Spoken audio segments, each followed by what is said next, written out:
People always like to talk about what happens in the kitchen. The important thing is what you finally see, and it simply exists in front of your eyes.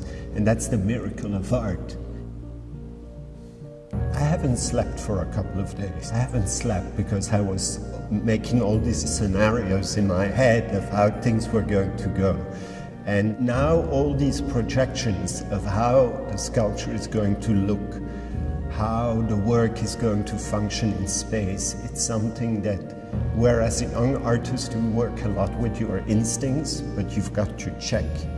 As an older artist, there's a kind of feeling of how things may work, and there's a lot more confidence in doing that.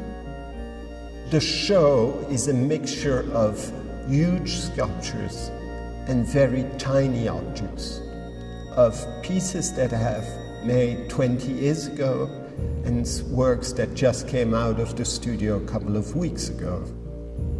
Your eye goes in and out.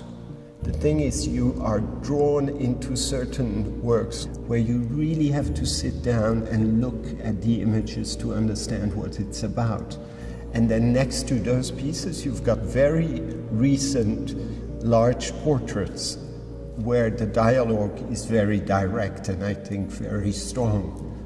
In our age of Instagram, the thing is, how do you stop the visitor for even 30 seconds? And so the idea is that you sit down on these observation points that give you a possibility to hold, reflect, look, see what I maybe saw.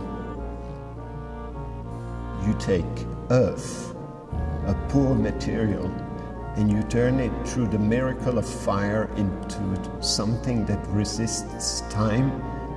The material that's the most humble of the earth, a material of fertility, and you turn it like God into something that's strong and won't change shape anymore.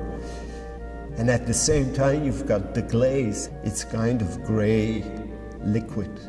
I've got to imagine what's going to happen with the glaze at 1,200 degrees. I've got to imagine how these things will react. The process is drawing small studies in clay. They can sometimes stay in my pocket for 5, 6, 10 years, and then suddenly they'll take on another size, and they can take several years where they'll be fired and refired, and there's the whole process that turns them into a definitive work. The work of art that is like a kind of passage, a mental passage where when you take the time and you spend more than 3 seconds, or maybe it happens in 3 seconds, that you're taken as a visitor into another world in the blink of an eye.